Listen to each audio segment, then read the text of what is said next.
Namaskaram. I'm Mayu from Isha Yoga Center. Mamati. This is regarding the allegation that our parents have given that we are staying here against our wishes and we've been forced to stay here. I would like to clarify that I'm here out of my own wish and my interest. I'm here because this is the only thing that would give me fulfillment and happiness. It's not that I chose this blindly all of a sudden. It's been 7 years since I came here, and I give sufficient time for my parents to understand this and for me also to look into this, because we are always encouraged here to marry and volunteer from outside, because that's the general way of life. But if you want to take this step, they see your commitment and see that if this is what you really want, and only then they give this sannyas to somebody. And I've taken this because Sadhguru is a contemporary guru whose work has touched millions of lives, and what he has offered has touched me so deeply that this is the only way I can find fulfillment in my life, and this is the only thing that makes sense to me. I would like to live this way and live for it. So that's why I've taken this step. And I see that being a woman, giving this equal opportunity to be on the spiritual path is something phenomenal, and that's where true freedom is, that I can choose this because this is what I want to do. I am 34 and I'm no more a kid, and I chose this out of my own will, and nobody has forced me or compelled me to stay here. And it's such a amazing experience that I've had after going through the Isha Yoga program. And you need to be here for so many years to decide if you really want to take this. I could have either opted to get married or gone away from this place if I'm not interested, and nobody is forcing me. Even now, if I want, I can go, but I am here because I am interested to be a part of this phenomenal work what Sadhguru is doing, and take this to various other people, in fact millions of people who are getting touched on an everyday basis. So it gives me phenomenal joy and pride to be in such a place, especially a brahmachari or a sannyasi, and do this work for Sadhguru and for Isha Foundation. There are married people here, people who are not married and not taken brahmacharya here, and there are brahmacharis also here. Each person is here out of their own free will. Nobody is encouraged or talked to that you have to choose this or anything like that. And we are always here because this is the only thing that we want to do. You give us anything else and we would say no, this is what we want to do. आपने इन दोनों sisters को सुना, क्या आपको इनको सुनकर लग रहा है कि ये किसी की इलीगल कन्फाइनमेंट में होंगे? लेकिन सरप्राइजिंगली मद्रास हाईकोर्ट के जजेस को यहाँ पर डाउट हो रहा है. मद्रास हाईकोर्ट के सामने इन दोनों सिस्टर्स के फादर ने रिट पिटिशन फाइल की under habeas corpus. Habeas corpus क्या होता है कि अगर कोई किसी की इलीगल कन्फाइनमेंट में है तो हाईकोर्ट में रिट पिटिशन फाइल की जा सकती है, जिसमें हाईकोर्ट को कहा जाता है कि आप उनको कोर्ट में प्रोड्यूस करवाइए. और यहाँ पर फादर ने कहा कि दोनों सिस्टर्स को ईशा फाउंडेशन और जग्गी वासुदेव सदगुरु ने इलीगली कन्फाइन कर रखा है. और मद्रास हाईकोर्ट ने पिटिशनर के पिटिशन पर ऐसी फाइंडिंग दी, ऐसा ऑर्डर किया कि एक तरफ सदगुरु जग्गी वासुदेव जहां अपनी बेटी को शादी करवा के विदा किए हैं, दूसरी तरफ वो दूसरों की बेटियों को संन्यास के लिए कैसे एनकरेज कर सकते हैं, और यहाँ पे हमें डाउट है. ऐसा मद्रास हाईकोर्ट ने कहा कि बिकॉज ऑफ दिस रीजन हमें डाउट हो रहा है. जिसके बाद से 500 पुलिस मैन ईशा फाउंडेशन के कोयम्बटूर के आश्रम में चले गए इन्वेस्टिगेशन इंक्वायरी करने के लिए. अब यहाँ पे कुछ क्रूशियल और सीरियस क्वेश्चन अराइज होते हैं. Number 1, what about the rights of the women?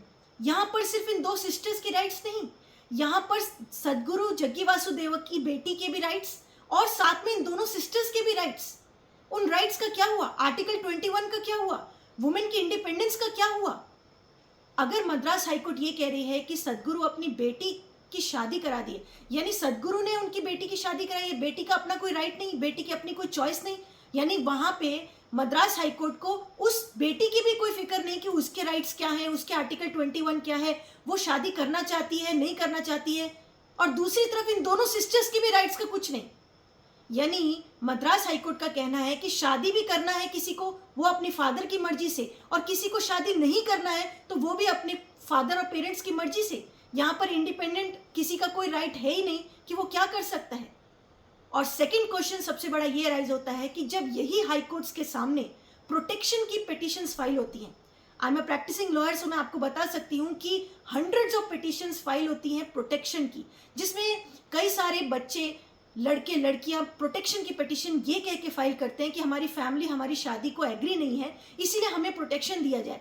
तब तो यही हाई कोर्ट्स प्रोटेक्शन के ऑर्डर्स इमीडिएट पास करते हैं कि ओके फैमिली आपके अगेंस्ट है तो हम आपको प्रोटेक्शन देते हैं, बिकॉज ये आपका फंडामेंटल राइट है, आपकी फ्रीडम ऑफ चॉइस है, आर्टिकल 21 है कि आपकी मर्जी है, आप जो भी कर सकते हैं। लेकिन यहाँ पर मद्रास हाई कोर्ट वो सब राइट्स भूल गई। व्हाई? नंबर 3, इसी से एक और क्वेश्चन अराइज होता है कि जब कोई लड़की या जब कोई वुमेन हाई कोर्ट के सामने जाती है कि मुझे अपनी मर्जी से शादी करनी है, तब तो हाई कोर्ट को ये कोई डाउट नहीं पैदा होता है कि वो पेरेंट्स की रिस्पेक्ट क्यों नहीं कर रहे, पेरेंट्स की परमिशन क्यों नहीं ले रहे। लेकिन जब कोई वुमेन संन्यास लेना चाहती है, जब कोई लड़की इंट्रोवर्ट होना चाहती है, जब कोई लड़की किसी इंस्टीट्यूशन में रहकर अपने अनुसार, अपनी मर्जी के अनुसार सन्यासी जीवन जीना चाहती है, तब हाई कोर्ट को क्यों ऑब्जेक्शन हो रही है? तब हाई कोर्ट क्यों नहीं उसके फंडामेंटल राइट्स को सोच रही है? यानी संन्यास लेने में आपको डाउट हो रहा है, लेकिन अगर कोई वुमेन, कोई लड़की अपने पेरेंट्स के खिलाफ जाकर किसी इंटरकास्ट में मैरिज करती है, तब आपको डाउट नहीं होता, तब आपको ये ध्यान नहीं आता कि पेरेंट्स के राइट कहाँ है, पेरेंट्स की रिस्पेक्ट क्यों नहीं है, पेरेंट्स की परमिशन क्यों नहीं है। यानी कोई अगर इंटरकास्ट मैरिज कर रहा है तब कोई ऑब्जेक्शन नहीं, लेकिन अगर कोई संन्यास ले रहा है तो ऑब्जेक्शन है। व्हाई? 4th पॉइंट, आपको याद होगा सुप्रीम कोर्ट का फेमस केस हाडिया का केस, जिसका नाम है शफीन जहान वर्सेस अशोकन KM।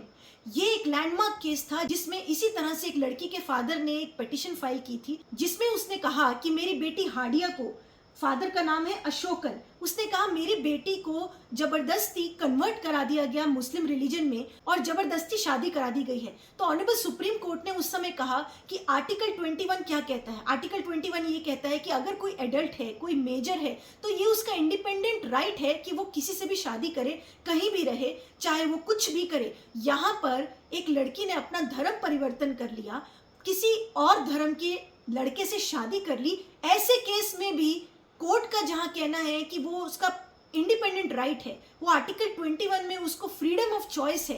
लेकिन जब इस ईशा फाउंडेशन और सदगुरु के केस में 2 बहनें कह रही हैं, 2 सिस्टर्स जो कि एडल्ट हैं, मेजर हैं, 39 और 32 ईयर्स ऑफ एज है उनकी, कोई बच्चे नहीं है वो, और ऐसे में वो कह रही हैं कि हमारी मर्जी से, हम अपनी मर्जी से इंस्टीट्यूशन में हैं, हम अपनी मर्जी से संन्यास लिए हैं, हमको अगर कुछ और चॉइस भी दी जाएगी तो हम वो नहीं लेंगे, बिकॉज ये हमारी चॉइस है कि हमें इस तरह से लाइफ जीनी है।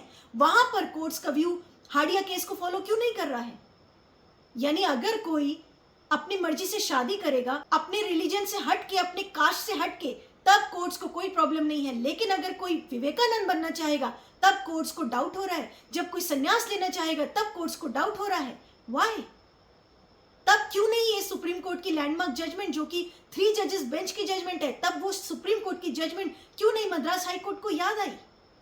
नंबर 5, मद्रास हाई कोर्ट ने इन दोनों सिस्टर्स को चैम्बर्स में मिला है, चैम्बर्स में उनके साथ बात की है, और वही बात उन दोनों सिस्टर्स ने चैम्बर्स में मद्रास हाई कोर्ट के जजेस को कही है कि हम इंडिपेंडेंट है, ये हमारी चॉइस है, हम अपनी मर्जी से वहां रह रहे हैं, किसी का कोई कन्फाइनमेंट इसमें सवाल ही नहीं उठता है। लेकिन उसके बावजूद भी मद्रास हाई कोर्ट को डाउट हो रहा है कि क्यों संन्यास ले रहे हो, क्यों सदगुरु उनको एनकरेज कर रहे हैं संन्यास लेने के लिए। मतलब सेंसलेस बिल्कुल बात है कि जब कोई अपनी मर्जी से संन्यास लेने जा रहा है तो इतनी ज्यादा प्रॉब्लम हाईकोर्ट के जजेस को क्यों हो रही है, बिल्कुल समझ के परे है। क्यों मद्रास हाईकोर्ट को इसमें प्रॉब्लम हो रही है? क्यों मद्रास हाईकोर्ट के जजेस अपने आप को जबरदस्ती उनके गार्जियन बना रहे हैं? आर्टिकल 21 उनका राइट है, freedom of life, freedom of liberty, freedom of choice. फिर आर्टिकल 25 भी है जो कहता है कि आपको फ्रीडम ऑफ रिलीजन है, आपकी रिलीजियस चॉइस भी, आपकी मर्जी है कि आप कोई भी रिलीजन फॉलो करें, रिलीजियस प्रैक्टिसेस फॉलो करें। वो सब कॉन्स्टिट्यूशनल राइट्स छोड़ के कौन सा कॉन्स्टिट्यूशनल का राइट मद्रास हाईकोर्ट के जजेस को ये राइट देता है कि वो जबरदस्ती अपनी गार्जियनशिप जो है वो थोपे किसी के ऊपर? नंबर 6, हेबियस कॉर्पस पिटीशन ये कहती है कि आप किसी को प्रोड्यूस कीजिए जो कि डाउट है कि किसी के इलीगल कन्फाइनमेंट में है, और वो दोनों व्यक्ति वहां पे प्रोड्यूस हो गए, दोनों महिला, दोनों सिस्टर्स कोर्ट में प्रोड्यूस हो गई और उन्होंने कहा कि हम इलीगली कन्फाइन नहीं है। वहीं पर हेबियस कॉर्पस पिटीशन खत्म हो जाती है। लेकिन नहीं, मद्रास हाईकोर्ट ने वहीं पे स्टॉप नहीं किया। मद्रास हाईकोर्ट ने कहा उस दोनों सिस्टर्स के फादर की कंटेंशन पे, क्योंकि फादर ने कहा कि ऐसे बहुत से लोग हैं जो कि अंदर इलीगली कन्फाइंड है, और मद्रास हाईकोर्ट ने ऑर्डर कर दिया इंक्वायरी का, इन्वेस्टिगेशन का, और 500 पुलिसमैन कोयम्बटूर के ईशा फाउंडेशन और सदगुरु के आश्रम में एंटर कर गई इंक्वायरी करने के लिए। वो तो आज ऑनरेबल सुप्रीम कोर्ट में ईशा फाउंडेशन और सदगुरु ने उस हाईकोर्ट के ऑर्डर को चैलेंज किया, तो ऑनरेबल सुप्रीम कोर्ट ने वो मैटर अपने पास ट्रांसफर कर लिया है और पुलिस इन्वेस्टिगेशन पर स्टे लगा दिया है, जो कि बहुत अच्छा हुआ है। बट ईशा फाउंडेशन और सदगुरु ने द नेक्स्ट डे, जो 30 सितंबर को ये मद्रास हाईकोर्ट का ऑर्डर हुआ, नेक्स्ट डे ही उन्होंने सुप्रीम कोर्ट में चैलेंज कर देना चाहिए था, ताकि जो ये पुलिस 500 पुलिस उनके आश्रम में एंटर हुई और रोविंग इंक्वायरी करना शुरू कर दिया, तो वो ना हो सकता। तो इमीडिएटली सुप्रीम कोर्ट में चैलेंज करना चाहिए था। वो थोड़ा लेट हो गए, लेकिन फिर भी आज उन्होंने चैलेंज कर दिया और ऑनरेबल सुप्रीम कोर्ट ने वो पुलिस इन्वेस्टिगेशन स्टे कर दी है। लेकिन जो क्वेश्चंस हमने अभी यहाँ पर उठाए हैं वो बहुत ही सीरियस क्वेश्चंस हैं, क्योंकि लिबर्टी एक ऐसा विषय है हमारे देश में जो कि कॉन्स्टिट्यूशन से हमें राइट देता है, और उस लिबर्टी के राइट्स को सब दरकिनार करके मद्रास हाईकोर्ट ने अपने आप को कैसे उन दो सिस्टर्स को जबरदस्ती अपना गार्जियन बनाने को मजबूर कर रहे हैं कि वो हम डिसाइड करेंगे कि आप सही बोल रहे हो या नहीं बोल रहे हो, आपके राइट्स हम डिसाइड करेंगे। और ये जो डिफरेंस ऑफ ओपिनियन का हमने यहाँ पॉइंट उठाया वो कि बहुत क्रूशियल है कि डिफरेंस ऑफ ओपिनियन क्यों है, जहाँ पर एक तरफ प्रोटेक्शन के जब मैटर्स आते हैं, जहाँ पे लड़कियाँ और वुमेन प्रोटेक्शन मांगते हैं कोर्ट से कि हमें अपनी फैमिली के अगेंस्ट जाके हमें शादी करनी है, वहाँ पर तो हाई कोर्ट कहती है कि आप अपने फैमिली के अगेंस्ट जाइए। लेकिन जब कोई संन्यास लेना चाहता है और कि कोई फैमिली मेंबर या फादर या मदर नहीं चाहते हैं, उस समय तो हाई कोर्ट फादर और मदर की सुनेंगे, तब इंडिपेंडेंस चली गई और तब राइट ऑफ फ्रीडम और आर्टिकल 21, आर्टिकल 25 सब साइड हो गया। लेकिन जब कोई शादी करना चाहता है, इंटरकास्ट मैरिज करना चाहता है, कोई अपने रिलीजन से हट के कोई शादी करता है, जैसे हार्डिया का केस, तब तो कोर्ट्स को सब राइट्स याद आ जाते हैं। लेकिन जब कोई संन्यास लेना चाहता है, कोई इंट्रोवर्ट होना चाहता है, कोई अगर इंस्टीट्यूशन में रहकर अपनी स्पिरिचुअल लाइफ की ग्रोथ करना चाहता है, तब हाई कोर्ट्स को क्यों प्रॉब्लम होती है? This question will remain even after supreme court ने यहाँ पर कॉग्निजेंस ले लिया है। लेकिन ये क्वेश्चन जरूर खड़ा रहेगा कि क्यों ये भेदभाव है, क्यों ये डिफरेंस ऑफ ओपिनियन है कोर्ट्स के डिसीजंस में।